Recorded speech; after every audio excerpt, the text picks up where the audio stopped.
Yeah, I mean, look, the premise of the book is that the buyer's journey is a hero's journey. I would say, like, largely there's no shortcuts. You're going to have to jump through some hoops. You're going to have to, swim through some, nasty stuff to get there. A lot of it is unavoidable. Going into it knowing, like, I'm the hero of this story. There's going to be a happy ending at the end. I think gives you a lot of comfort. And like having that, having an agent who believes in you, like, well, stop. It's going to happen.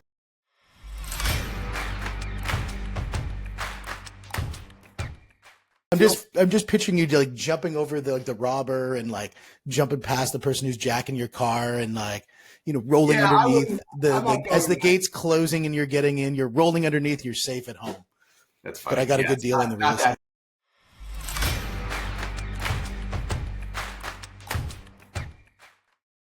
Real estate is one of my favorite things to talk about. I think, being in real estate since 2013 for me, I know you've been in real estate for 18 years.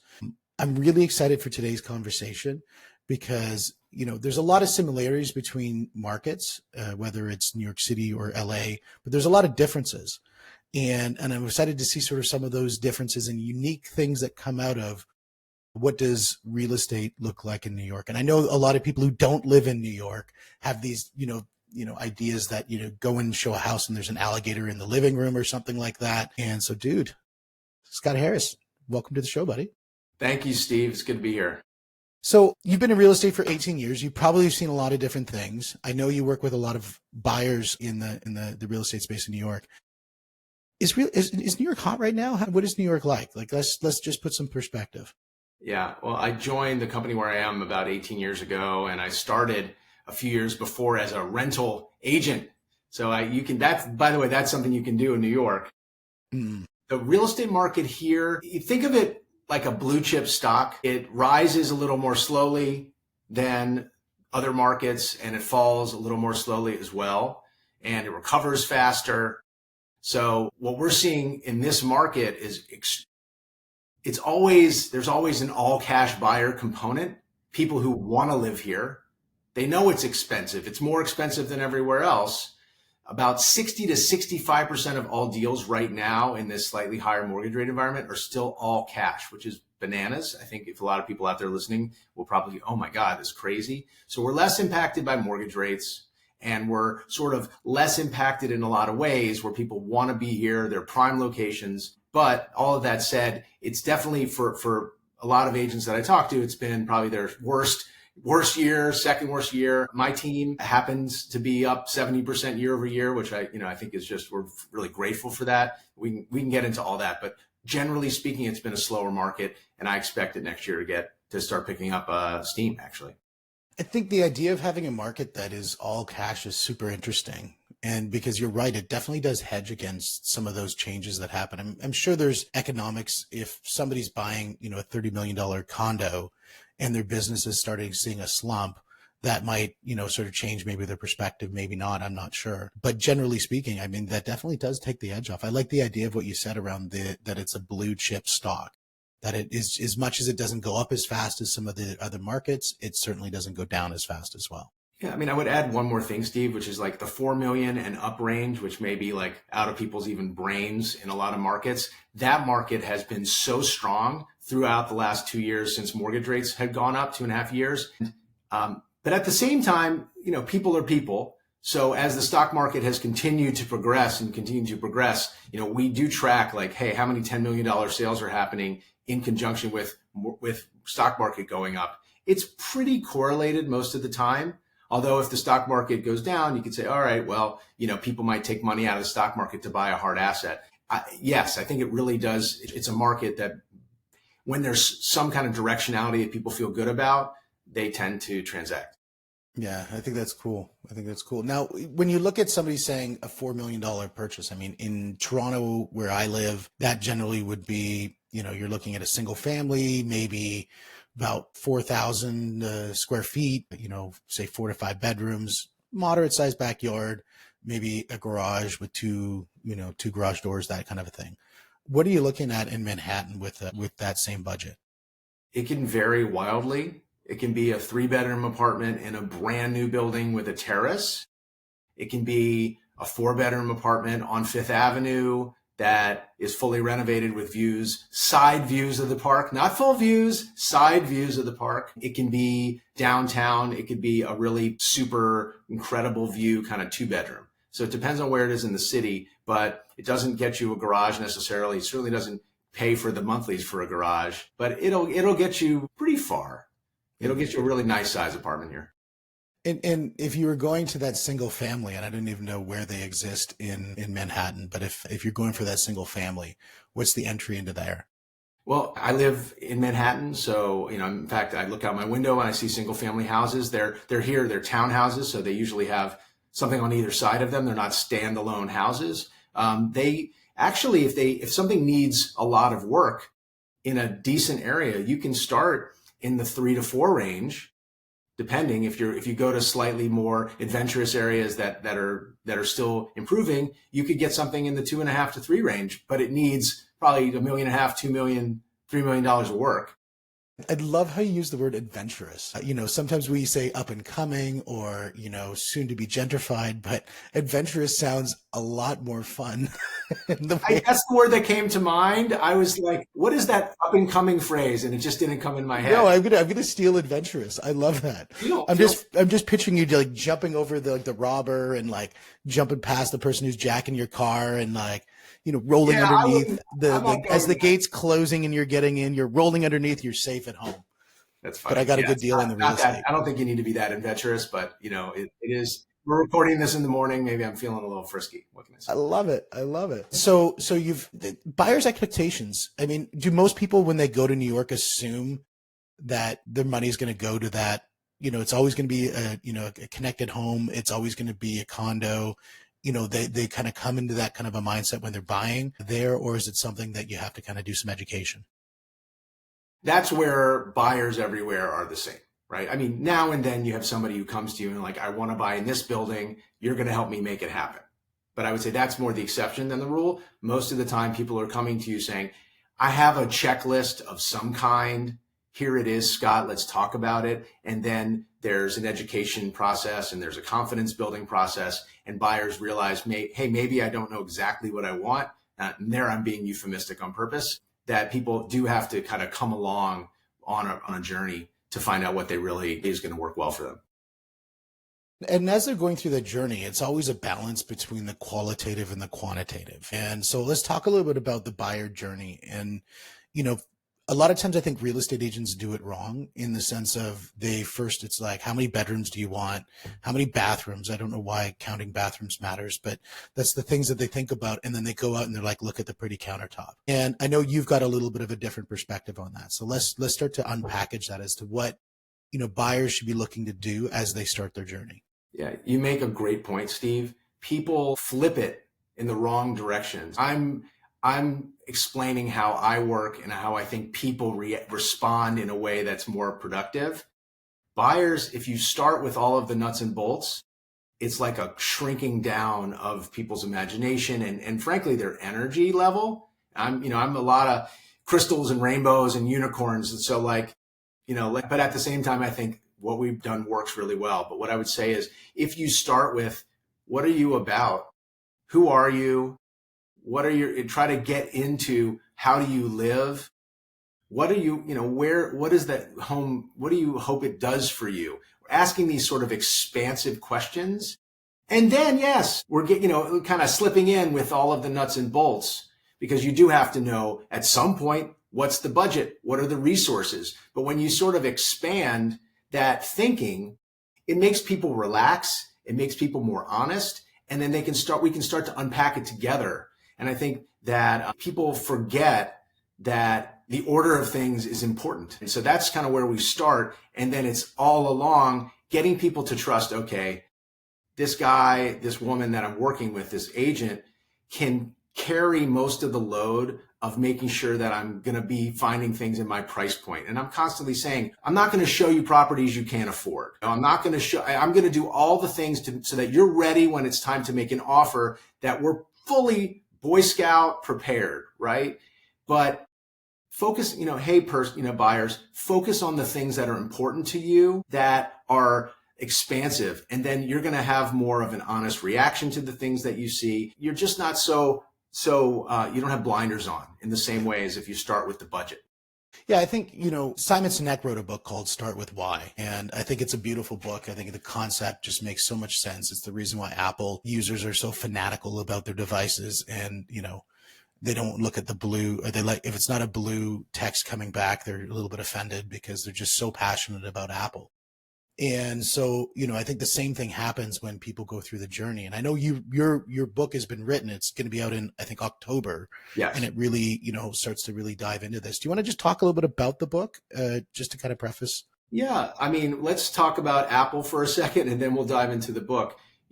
Just to close the loop on what we were talking about in the order, Steve Jobs didn't come out and say, hey, I have this device I want to build. Let's figure out where to build it and all the technical parts of it. He said, for the iPod, I want to have 1,000 or 10,000 songs in your pocket. This big idea, this rallying cry for his team, and created this, he calls it like a distortion field, a reality distortion field around him. And that's what carried everything forward so that they could build the iPod and that they could design it and make a factory and do all the things that they were going to do to make it happen.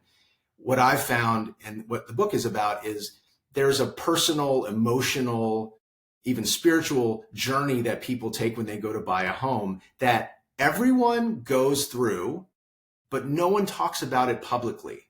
So people feel like they're going through this process and something might be wrong with them because they're upset and freaking out and all of the above during every part of the process. And so what the book is, which is called The Pursuit of Home, it's about bringing that journey, the real journey, to light. People think New York City is all glitz, and the TV shows, all the reality shows show it. Brokers having lunch and dinner and drinks, and people making deals, really quick condo deals.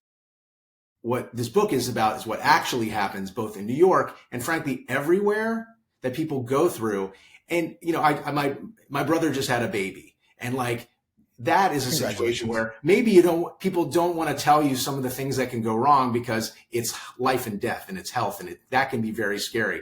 But guess what? Real estate is not life and death.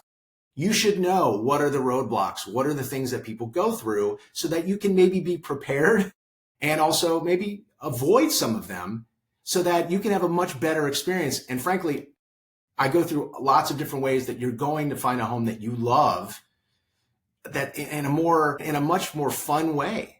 So, that's what the book is about. And there's work, there are little exercises all along the way so people get to know themselves better. They can pick an agent better. They can go through every step of the process with more power, with more agency, and with better results. I think the idea of it being a workbook, I think that's pretty exciting, because I think a lot of times you read a book and you don't have anywhere to jot down notes. You don't have anywhere to take action. So to make it not only just a book, but it's actually like a workbook, I think that's actually pretty cool. Yeah. The main premise is that you can't do it alone, that whether you're dealing with your friends and family and getting wisdom from them, and that this conversation becomes bigger, or you're working alongside an agent, which I would strongly recommend, that the wisdom ultimately starts with you, right? You have to get to know yourself, and then you have to be open to that process of discovery so that you can communicate better with your agent and also with your partner, your spouse. There's so much communication that has to happen that without it, the result can't be but worse, Yeah, right? Totally. Well, and we'll get into the idea of selecting an agent and the whole process of why that is so super important to actually be scientific about doing it. But let's go through the idea. We've kind of talked a little bit about the journey of, first of all, let's look at your big picture in that Steve Jobs approach of, hey, I want to achieve something that's this big objective, whether it's through this property or through the decision of the next 3 properties. This is kind of the direction that I want to go, because your first house isn't your last house. And so that idea, and then it's the quantitative of, okay, well, now I'm going to turn that into some, as you said, nuts and bolts decision making. How does that transition happen, and how do you get them to focus on the eye and the prize? Well, what I would say, the book is very much focused on the transition more than the transaction. There are a lot of books that are written about how to buy, down payments and all of these things. And it's in there, but the qualitative piece of it, if you focus on that, okay, what am I looking for, and get inspired, then The next step, and where it gets a little more quantitative, is communication style. You're starting to get to know, how do you process information as it comes in, right? Some people are much more data driven, and I want to honor everybody. As a buyer, the last thing you need is someone to tell you you need to change the way you are to buy a home. That's not what I'm saying at all. It's actually, okay, I know that I need data. I know that for me, I need big picture, and then I'm going to work with someone who I trust deeply, that I can ask questions all along the way. And everyone has different styles. Some people are also very much focused on, I want to take care of the people in my life, my kids, my spouse. It's about making this home. And so your priorities are going to be different than the next person's. They may be different than the person that you sleep in the bed next to, right?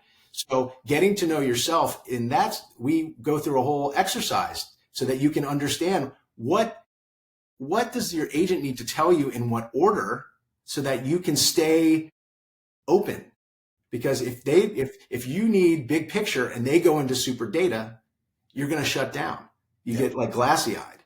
And some other person is that if they need lots and lots of detail, give me more, give me more, give me more. They need an agent who's going to start with data and still pull you along, but start in that way. Does that make sense? That makes total sense. And I think one of the things that is, you really hit the nail on the head, that there's many different communication styles in the way that people hear information. You could say the same thing to 4 different people and they're going to absorb it in very different ways. You know, as you have the analytical brain, the person who's just, I want the numbers. You've got the person who, I want to feel good as we have this conversation. And the other person is, let's just get to the point and do something, you know, and make that thing happen. And so, and other people is like, well, should I be making a decision? Is it the right thing? And they need to feel stable in that moment of making that decision. So you've got all the different personas. And I think if we pivot the conversation rather than talking about buyers, let's talk about the agent for a moment. And that agent who's really starting to adapt to say, okay, I need to listen to those things. What are some indicators that they need to do so that they can actually communicate in the way that somebody wants to be communicated? Well, let's start with the premise that a good salesperson is listening for all of the little signs of, hey, does this person really focus on data, or does this person really need big picture, and then I can explain things along the way. So that agent is really, it's incumbent upon them to listen so carefully to the people in front of them. What I try to do in the book is I talk about just how poor the experience is for so many buyers, that I want to empower the buyer to talk about, to know how to interview the agent, to find someone that speaks their language. Now, of course, they're going to be great. The best agents can work with lots of different people. And usually if there's a married couple or 2 people, they have different styles. So, it's a process of saying, hey, advocate for yourself. But in terms of the agents themselves, they need to understand there are all these types. And I don't believe that every agent has thought about it that way. Agents will have a natural style and they win a ton of business. But then there's some buyers who are like, well, I really don't connect with that data-driven person because I'm so excited and optimistic. And this data-driven person gets turned off because I don't give them enough data. Yep. Does that make sense? Absolutely. So this is like a process of zooming out and stop making it for an agent, stop making it about themselves and say, here I am, I'm serving these buyers. How do I need to serve them better? How do I need to serve up the information in a way that they can understand? I mean, it's a little bit of saying the same thing, but from an agent perspective, there's so many new agents out there at any given time. The stats are insane, Steve. It's like 80%. They're 20% of the people out there are new agents at any given time. And over 80% of them are going to wash out over the first 2 years. Well, so in Canada, actually in Ontario, it was skewed even more so, that it was 80% of the new agents. And I don't have the stat right in front of me, but it was like 80% of the market were agents that were under 3 years. Which means when they came in, all they saw was the last 3 years, which was this crazy market that everything always goes up. So they have this unawareness, this gap in knowledge, and they're hitting record numbers of selling stuff without having that knowledge. And so I think that, that's a gap. And I think that's going to make people, not be able to foresee, as you say, it's not just the transaction, it's the transition, and not be able to see what does the lens look like after the transaction happens 6 years down the road for this. It's more, there's a care aspect. There's some fundamentals that an agent needs to have, I think, to be successful, not just today, but in the long run. And care is a huge one of them. Like, does this agent, if I'm the buyer, I'm like, does this agent care about me and the results that I get? Or are they focused on themselves? And I think ultimately you get a vibe and you need to trust that. And, I give people permission to interview multiple agents, as opposed to what happens is people get excited about the sales pitch and they hire an agent the first agent they meet 70% of the time. That is not, people spend more time planning their trips, their vacations, than they do hiring an agent. And on some level, you could kind of say, oh, it's pretty lazy. But at the same time, people are excited about this. They get sucked into it. And what I'm not saying like hit the brakes. I'm just saying get to know yourself first. You're going to have a better partner and you can stay excited. And there are ways to do that. But I think it requires just a tiny bit more preparation. Yeah, and I know with TRESA in Canada, there's a whole thing about trust in real estate happening as a result of the lawsuits and that sort of thing, dealing with contracts and just disclosures. I think while I think it's a good focus. I think it goes down to the agent doing exactly what you just said, is saying, look, let's make sure you know who you are first and figure that out, and then let's make sure you know who I am and make sure that this is a good fit. Not it's just because we're bowling buddies and so therefore we're going to do business, or you're my cousin Louie. I know you work full time as a pharmaceutical sales rep, but you'll help me with buy my real estate. And is that the right decision? Well, it might be, because you've got such a deep level of trust in Louie. You don't care that Louie doesn't know anything about real estate, but you just care that Louie is your buddy. And maybe that's good enough for you. But for other people who are looking, I really need the facts. I really need the data. I really need to know that I'm making a decision, not for today, but I'm making a decision for my family over the period of time. I need somebody with more experience. I need somebody who can actually give me the real goods on the neighborhood. I'm sure in Manhattan, it's a street by street, if not even a half street by half street, a kind of level of knowledge. Uncle Louie is not going to be able to give that. So let's start dissecting around the idea of choosing an agent, because I think that is so critical, and I don't think people take that serious enough. Yeah, what I would just add to what I had said was, I want to give people exactly what you're saying. Like, they need to trust that when they are talking to someone, they can pay attention to, hey, this person who's a friend of mine, you know what? When I start talking numbers, I actually close down. I can't just share the information. Well, you know what? You probably shouldn't work with this person.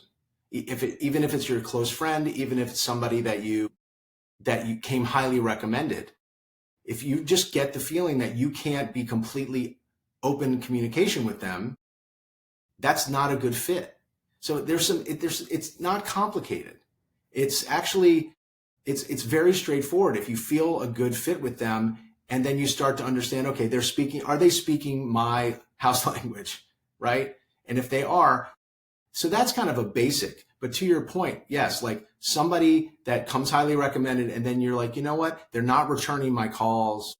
They're not sending me emails in the way that makes sense. They have a system, and that system's just not compatible with me. There's like so many different points where if you just listen to the inner voice inside you going, no, this doesn't work.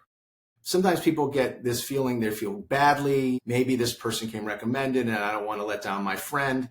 This is a huge decision for you. Even if it's not your biggest asset, and I don't want to get into all that. Maybe it is, maybe it isn't. It's still a huge decision. In this place, you're going to come home all the time. I want to give you permission to change agents if you're not feeling good about it. You're going to be much happier. All of a sudden, it's going to be like a breath of fresh air. This person, that you're not going to feel so conflicted. You're not going to feel like you're constantly butting heads. I mean, and sometimes, look, are you a person that trusts first? And, or is a person that kind of is mistrustful, right? You're going to have to earn my trust, agent, right? And it's already such a fraught situation. So you kind of have to weed through and go, how much of this is my own mistrust? And it almost doesn't matter. But I think in choosing an agent, the fundamental thing is, Do I feel comfortable around them? And then really, it's not just you, right? It's you and your partner. You need to get together after and be straight. Be like, I don't think we're on the same page. I don't like this person, and actually have those conversations behind closed doors.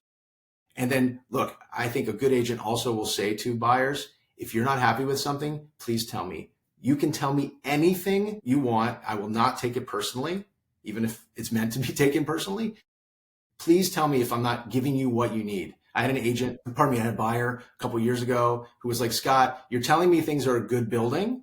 I need you to unpack that for me every single time, why you like a building and a property, to give me as much information. I was like, thank you so much for giving me that information. I realized I wasn't giving them enough. And often people just get more and more frustrated, and then they might just give up and buy something. Or what's often the case is that one person in the relationship is just fighting and fighting and fighting all the way, and then they finally give up, and they're just not happy with the home at the end. It's like a bad outcome. Yeah. So all of this communication, both with yourself and with other people, I think is really how you choose the best agent for you. Yeah, I totally agree with that. I think so many times people they'll quietly complain in their mind, and they'll quietly acquiesce. And then 3 years down the road, they're like, yeah, that was bad. And there's a time period that it takes to flush out whether it was a good decision or a bad decision. And real estate is not something that's going to impact right away. I mean, maybe it is. Maybe the foundation blows out a big leak and all of a sudden, right away, it was a bad decision. But, maybe it wasn't, because you can just fix that. One thing I thought that you hit, which was really interesting, is, and this is probably market specific, but I'm thinking maybe it's not, is when you said it's not their biggest decision, like they're buying that, $10 million condo, and it's not their biggest economic decision, but it's their biggest time decision. And people can spend two things. They can spend money or time. And when they're buying a home, the really big thing that they're spending is their time, because they're going to wake up in that place. They're going to go to sleep in that place. They're going to hold events in that place, raise their children, maybe, whatever it is. They're spending one of their biggest, most valuable assets, which is their personal time. And I think that is something to really factor into the decision-making, separate of the currency of money. Yeah, that's beautifully put. I think ultimately people just don't give enough time on the front end, and it's not that much time to dedicate to just being slightly more intentional about getting things going. And what I say is, like, there are no shortcuts in this process. It takes as long as it takes, but if you set it up right on the front, you'll have a much better time throughout the whole journey. And I think there's much more upside. The way I ask is, like, what is the downside to believing that, like, you can find a better agent, and in doing so, and you can get to know yourself, and then at the end you can find a better home? What is the downside to believing that's possible and taking a tiny bit more time to sit down and be intentional about it? There's no downside, right? Yeah. It's none at all. Yeah, I love that. And I think what it does is open the lens to just possibilities. We were just having a conversation around one of our business. We're talking about a team member and whether it's the right fit for them or not. And the discussion point was around the idea that the longer that we keep that team member doing the things that they don't want to be doing, is the more we're holding them back from the things that they can get to. And the same thing applies as when somebody's choosing an agent, is the longer that they focus on just working with that person, just because they have proximity, the longer you're holding them back from actually seeing the true outcome that they want to receive. Because just because you have proximity doesn't mean it's the right decision. Yeah, I mean, I think that somebody out there might say, oh, well, I should just hire someone who's been in the business for a long time. And I'm actually not even saying that. Like, there are going to be new agents who have hustle, and they care more, and they want to see you be super successful. And you might know them well. They might be a good friend that's always been successful in everything they've done. Like, I'm advocating for the new agent who is going to figure out that answer if it kills them. They're going to crawl across like broken glass to get that answer for you.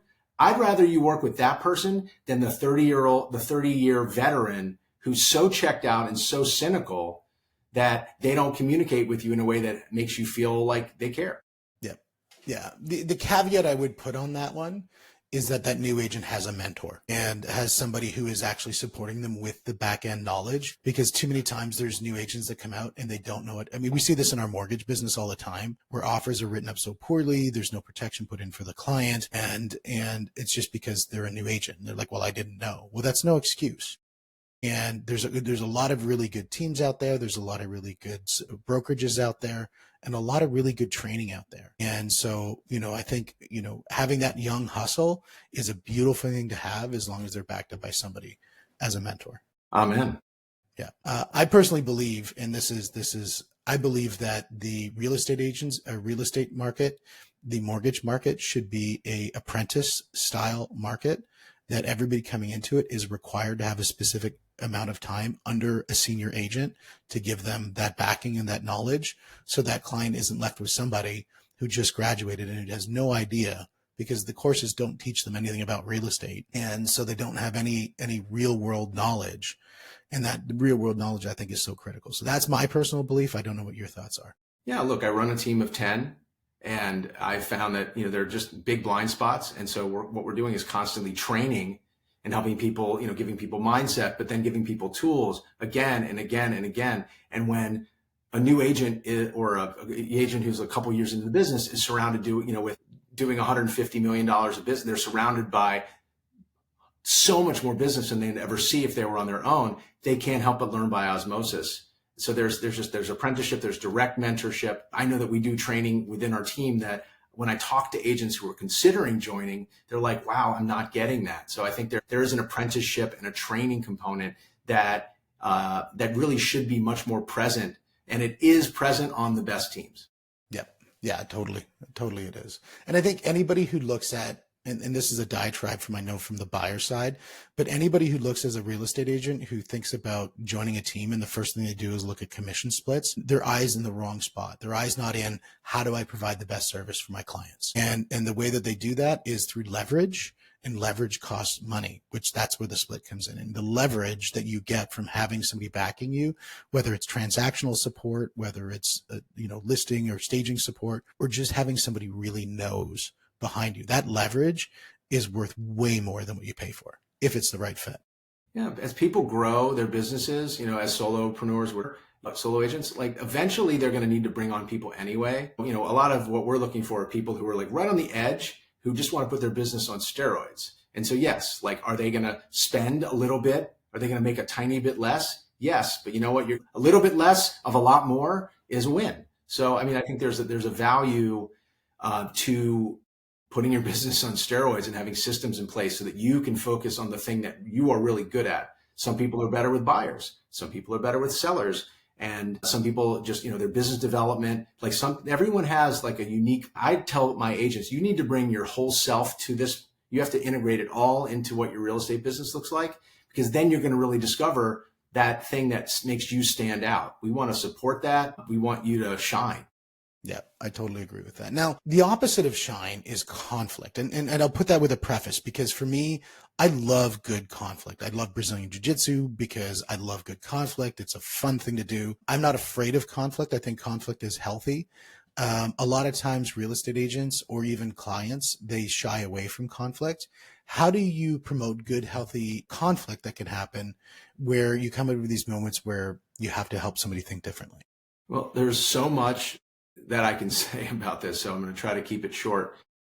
First off, agents are negotiating with other agents all the time. So we're used to having uncomfortable conversations. Good agents should be very used to having uncomfortable conversations. And I've heard someone put that you can measure the quality of your life through the amount of uncomfortable conversations that you have, right? So I would say that the job of an agent, there's definitely that negotiation component, but as it relates to engaging with your buyers, there has to be a willingness to have uncomfortable conversations. You call it conflict. I think there's a way, whether it kind of starts with creating space where anything is okay, because I and every real estate agent out there will say, we're meeting people when they're at their most stressed out. Mm-hmm. Right. So when we wonder, why are people acting this way? There's, and I've heard my agents and I tell them, look, this isn't going to get you anywhere, but they're like, I'm so frustrated. They're acting this way. They complain, they're so annoying, blah, blah, all of that complaining. they're just acknowledging that buyers are just acting out, right? So conflict it can be just letting people, it's not even engaging with it necessarily, it's just letting it happen and not being flustered by it. Okay. So that can be seen as conflict if you're not like in a healthy headspace. And it doesn't necessarily mean that it doesn't have to be conflict. Okay. Mm-hmm. So, but I think one of the things that's helped me in my business is that I'm willing to kind of ask provocative questions of buyers, be quiet, let them kind of marinate in like, I'm not sure what's going on right now. Like I'm loving this and I don't know why. It's like letting people kind of feel their feelings but asking just one question and then like letting them kind of work it out. So I think that the bad conflict is when you don't let that stuff happen. And what you were touching on when you asked the question is this idea that agents don't want conflict. Agents, I think, make the mistake of being nice. And what I would say is you need don't be nice, be kind. Okay. And there's like an ocean of difference between those two words and people don't always get it. Kindness means I'm doing the thing that I know. You say you want this, and I, as a professional, know what you need. And so being kind is asking tough questions, telling you the things that you may not want to hear, but telling it in a way that lands. And then ultimately, and having the hard conversations all along. So I advocate confrontation with love. There's love and care behind it. Yeah. Yeah, I love that because the origin of the word nice is ignorant. And so if you say you want to be nice, you're basically saying you want to be ignorant. And I think that doesn't do a service for your client. I think orienting around the word kind, I love that because what you're saying is we're going to go through a situation that we're going to have a tough conversation. And where I'm very specific about using the word conflict is in the terms of Hegel's dialectic, is that you have thesis, antithesis, and that produces synthesis. And so you're going to have this conflicted moment, but you have to realize that you actually, the issue isn't the person. The issue is the external, whatever you're being conflicted about. It's that thing. And if you can choose that person who's on the other side of the negotiation table and say, we're actually on the same team. We're just both trying to solve the conflicted moment. And that's where the conflict is happening. It's not between two individuals, but it's between the idea of which we're trying to solve. Yeah. I mean, what I would say in chapter 4, what I tell people is that there's no free will in real estate. And what I mean is that people don't know what they like. They don't know what they like. And all of a sudden they have a checklist and it's like this property checks off all my boxes and I don't like it. What is going on?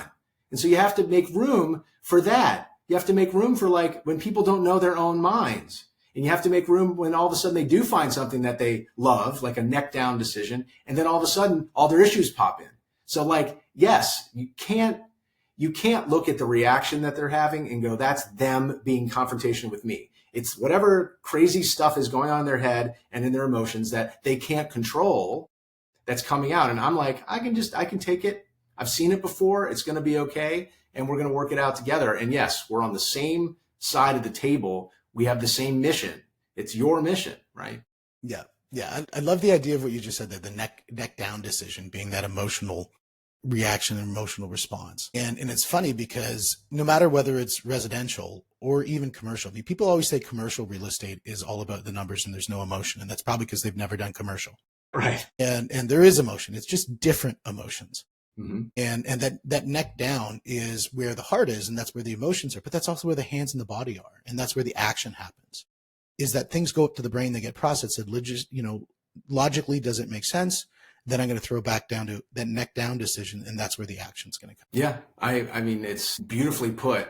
And all I would say, it was your chapter 4. I'm just fleshing it out. What I would say also, just to add to that, is that people want to believe so much that they're making this educated decision.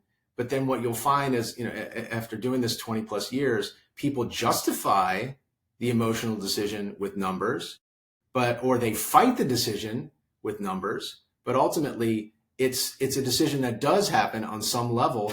Everybody says, I walked into that house and I knew it was just the right thing. That is not a neck up decision, but then they can sort of rationalize and justify and everything else. So the head plays an important role. We just wanted to play the right role. Yeah. Yeah. I think what you just said there is it happens all the time when you you buy a red car and all of a sudden you see red cars everywhere, and you start to, start to see things that you don't see. And when that emotional connection's happening, you're going to start to see, well, I know this staircase is in the wrong spot, but I could probably move that. It's only going to cost, 50 grand to move the staircase. I'm good with that. So the numbers, and you're using the numbers to justify that, as you say, neck down decision that you've already made. Yeah, no, Yeah, it's like definitely, I've been witnessed a lot of that. Now, the last thing I really want to cover is just when people are in the process, sometimes they get to feeling overwhelmed, and they get to this, uncertainties. Some things pop up. They're like, oh my gosh, I can't believe this thing happened, whatever that could be. And I'm sure there's a litany of stories. You could probably hit on that. What happens in that moment? How do you as an agent, or how does somebody else as an agent handle that? And how does somebody as the buyer handle that? Yeah, I want to tell a story. The best way to illustrate this, towards the end, where somebody has found a property, and then all of a sudden, like we had a client who was renting an apartment, and they decided they wanted to buy it. The landlord actually had originally wanted to sell it, but the market wasn't good and he couldn't get a price he wanted. So he put it on for rent. My people rented it. And throughout the couple years that they were renting, they realized this guy was just not that good a guy. He was a little bit shady, right? And we knew it. We saw it coming. He tried to shortcut and not pay fees to the building that they were renting in. And then of course, when we signed the contract, we knew that if these renters ended up buying it, we were going to get paid a commission. So you can kind of see where this is going, where the landlord didn't want to pay our commission. And these buyers knew all along they loved this space, and they were sort of creating this scenario where they had to pile on all of these challenges to just make sure this was the right property for them. I mean, they weren't doing it intentionally, of course, but when they came out on the other side, and that was really kind of a crazy scenario where landlord threatened to sue us, and it just got really litigious, or almost litigious. The buyers could have found, buyers could have found any other property to buy, but this had to be the one. And they gave a lot of reasons why. But they created a scenario where it was when they came out running through this gauntlet, they were like, yes, we had to pay our dues to know for sure this was the property we wanted. And I think people do create scenarios to kind of prove to themselves, yes, this is the one. Wouldn't it be better if you kind of knew that you had a propensity to kind of make things difficult on yourself? Yes. Will that stop you from doing it? Maybe, maybe not. But I do think that people ultimately create a lot of challenges for themselves as they go through the process unintentionally, subconsciously. And, part of the book is to kind of bring to light the things that we do to ourselves, the self-sabotage, that there's an easier way. If you know that, hey, you have issues around money, you better do all you can to get comfortable around there and make it known. Hey, I start freaking out when, there was an agent I interviewed so many agents for the book. And someone said they had a buyer who was going to they wanted to spend $500,000, or no, sorry, $250,000 on a property, which in New York, that doesn't even get you a parking spot, but in some places is a normal price point. And he turned it into, I'm spending $250,000.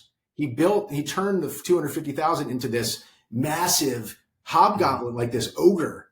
And in doing that, he scared himself out of committing again and again and again. And finally, I think his wife smacked him around and said, this is $250,000. You make plenty of money. This is well within your budget. Stop making this into a wall. So the agent's job, I think, in a lot of cases is to leave enough room so that people start to realize where they're getting in their own way. Yeah. But it's a challenge. Well, I think, if you watch a Mel Gibson movie, right, you watch them all, they all have the same thing. Mel Gibson's there. He's out, tending the field. And then, his dog gets killed. So he goes on takes over the country. And then the next one is his wife and his dog gets killed. And then he takes over the country. But at the end of the day, he's just going over taking the country. Why didn't he just go straight from the field and just take over the country from the beginning? He'd save his wife, he'd save his dog, he'd save everything. He didn't have to go through that journey of massacre to get there. And I think you're right. A lot of people want that quote unquote hero's journey in the process. They want those obstacles that they have to climb over. They want the parkour experience in the adventurous area that they're buying. And in order to be able to say that, aha, I've earned it through hard work. And they didn't really have to do that. Yeah. I mean, look, the premise of the book is that the buyer's journey is a hero's journey.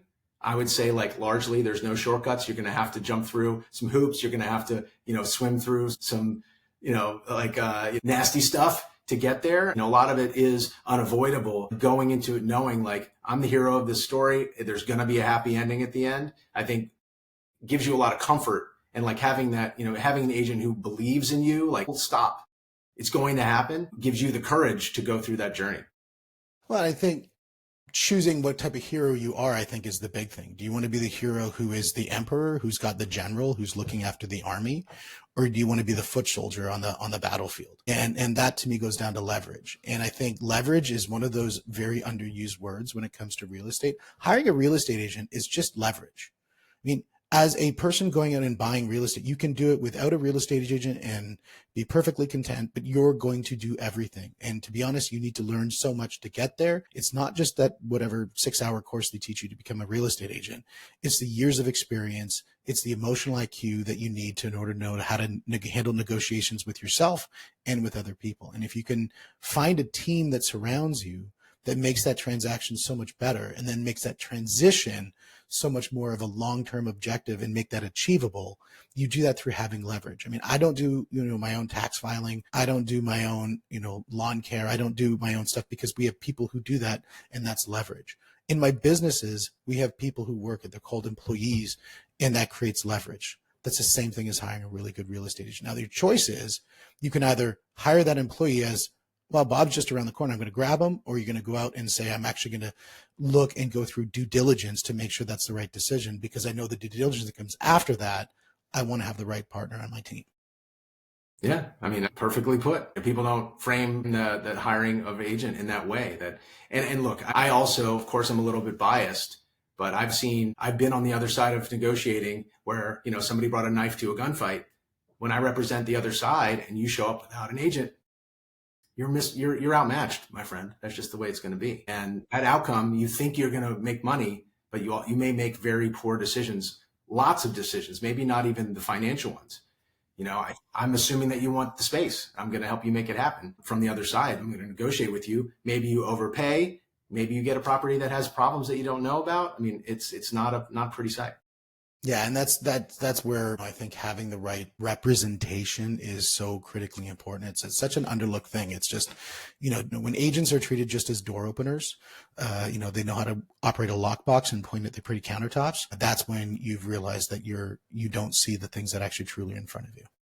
Well, they sometimes treat themselves like a door opener. Well, I would say you want an agent, who's an advisor and not an order taker. You're not at a restaurant, and even the best waiters will tell you why they think you should eat a certain meal, based on the conversation they have with you. This is an important decision. You want somebody to tell you, make sure, hey, you're maybe getting in your own way.